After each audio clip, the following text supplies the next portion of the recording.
My stepmother acts like my baby is hers and I am her surrogate. Now my father is demanding that I name her after my stepmother or he will disown my daughter. I got married to my wonderful husband, Theodore, 4 years ago. Throughout the first year of my marriage to Theodore, we tried to get pregnant, but I was not successful in carrying a baby full term. It absolutely crushed me. It crushed me that I might not be able to have my own baby and experience what it's like to give birth to a baby I could hold as they cried from entering this world for the first time. I was crushed, hurt. That's even the word of how I felt at that time. Being the absolute best husband, Theo helped me through each time I cried and broke down, even though he was also hurting. He was my rock through all this. In December last year, Theo and I took a trip to France to celebrate our anniversary. We did what every couple does on their anniversary together, but unprotected. As I thought, I would never get pregnant. Long story short, I did indeed get pregnant, and I am 7 months pregnant now and expecting my first baby girl. My stepmom, Rachel, has been acting as if my baby is hers and I'm her surrogate. She told me I'm not allowed to breastfeed my baby because when she and my dad look after the baby, they should be able to bond with the baby. I should only put my baby in pink clothes, frilly dresses and bows. And the biggest problem is what I'm going to name my baby. My husband and I settled for a lovely Welsh name, as I am Welsh. We decided the baby's first name would be Welsh and the baby's second name would be French because my husband is French. My stepmother hated that the baby was not going to be named after her. We've had multiple disagreements on the topic. One of the disagreements turned into my husband getting involved as my stepmother threatened to name the baby before we had the chance to in the hospital. It infuriated my husband as this is our first baby, and we shouldn't have to deal with a woman who thinks she's entitled to name a baby that she isn't birthing. When I was adamant about naming my baby the name I wanted, she dragged my father into the argument. He told us he would not want to have a relationship with the baby unless we named her Rachel. I refused. Why should my baby be named after a woman who tried to take over the joys of being pregnant? It wasn't happening. I just wanted to curl up and cry right there and then. It was so emotionally taxing. It just made me want to cry because of how much they wanted to control everything to do with my pregnancy.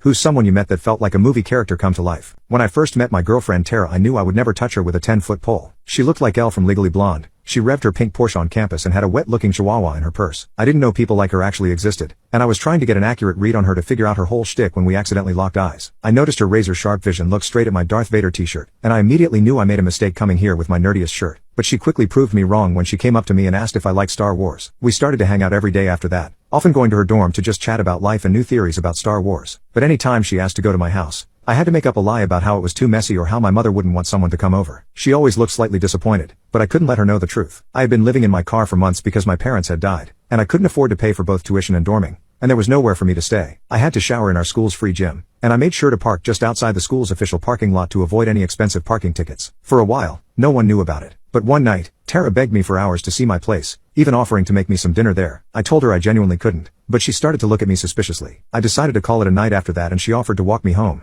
but I told her I'd be fine and started to walk away. Little did I know, Tara was following me the entire way home. I stood in shock when she popped up behind me, asking why I had a pillow and a blanket in the backseat of my car. I had the urge to tell her to go away, but she looked at me with so much concern that I knew I had to tell her the truth. When I told her that I'd been living in my car for months, she just hugged me and asked if I could take her for a ride. I knew she was the one for me from that day on, and I had to ask her to be mine officially when she offered me to sleep in her dorm for the night. For a few months, we spent every day and night together. It got to the point where I would start to call everyone her name, even my dad, because her name was usually the only one on my lips. I even had a toothbrush and some clothes at her place because we would lose so much track of time talking about our lives that it would be pitch dark outside by the time we finished yapping and watching her ugly Betty box set. I was even considering saving up what little I had to buy her a dairy ring because I knew deep down that she'd be the only one I wanted to give one to. I knew she wanted me to be the one too, because she asked me to meet her parents, which she said were absolutely insane before. I was instantly nervous. I knew they were rich, so I made sure to wear my finest casual clothes and even wore a fancy watch my father gave me. But when I got there, her mother didn't even say hello and demanded I meet her in the other room. She asked me for my name, date of birth, and even my social security number, and I was so scared that I gave them to her right away. She searched me up on her laptop, and I could tell by her furrowed brow that she was not happy with what came up. She then asked me what I did for a living and where I lived, and when I told her that I lived in my car, she clenched her fists tightly, and I was quaking in my boots. I was ready to run for it just in case she'd pull out a teacup and take me to the sunken place like and get out.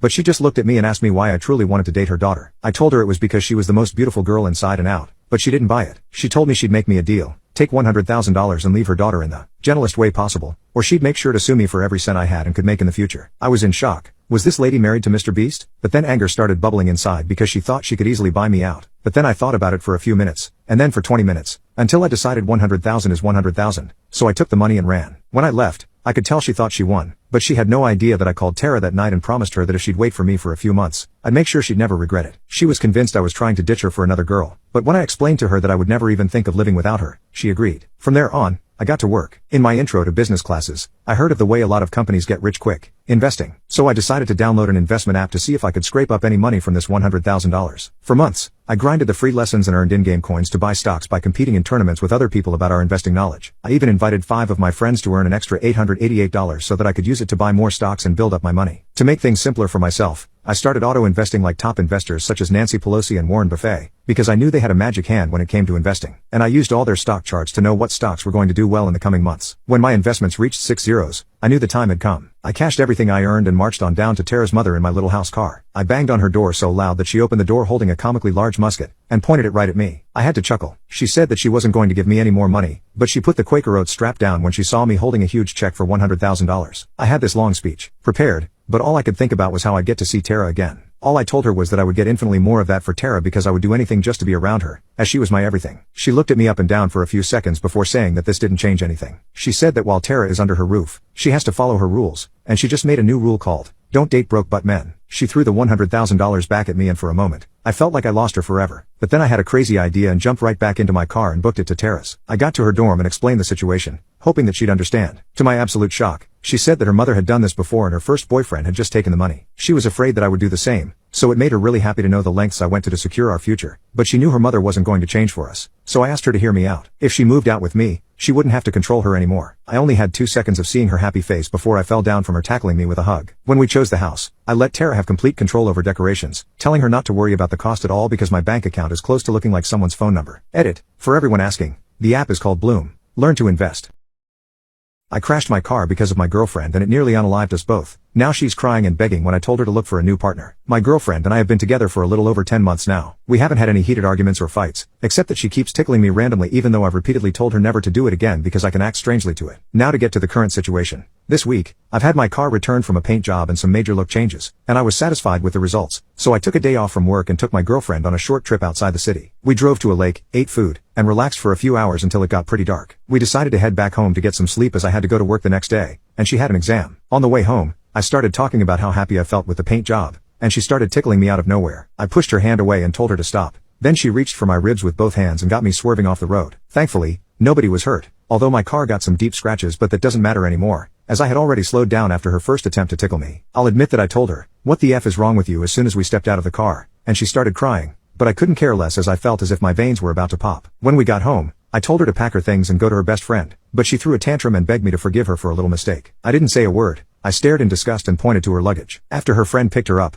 I tried to go to sleep, but my mind was racing, so I barely got any rest. This happened on Tuesday, and she's been blowing up my phone ever since, but I haven't answered any calls or texts and just blocked her. This led to her friend coming to my house and telling me to at least hear my girlfriend out, but I told her to F off and leave me alone, which made her tell me that I was more in love with a car than with my girlfriend. So, Ada, in this situation, update, I sent my ex a message telling her we should meet face to face. Some people suggested that I should file for a lawsuit, but my ex is still in uni, and her parents can barely afford to help her. She has done an insanely dumb stunt, but I don't want to punish her parents. The car is getting fixed, and I can afford it without major financial issues. Still, I took screenshots of her messages for proof if the situation escalated. So, we met earlier at a coffee shop. She looked like she'd been crying for a long time, but it didn't change my mind. What shocked me was that she leaned in for a kiss when she saw me, as if nothing happened. I stopped and told her we needed to have a serious conversation. I explained that what happened wasn't because of the car itself but because of her disrespecting my boundaries and not thinking about what might happen if she did that thing. Besides that, I also felt disrespected by the fact that her best friend came knocking at my door to demand things, despite not having any right to do so, which led me to ask my ex if she told her best friend the truth or lied about the situation. She said that she only told her friend that we had a small car crash, and I was pissed at her. Hearing that disappointed me, but I did my best to remain calm. I told her to tell the real story to her friends and family, and she raised her voice and told me that I was accusing her of being a liar, something that led to a 15-minute discussion about how the crash was solely her fault and how she put our lives at risk. I asked her if everything was clear about our situation,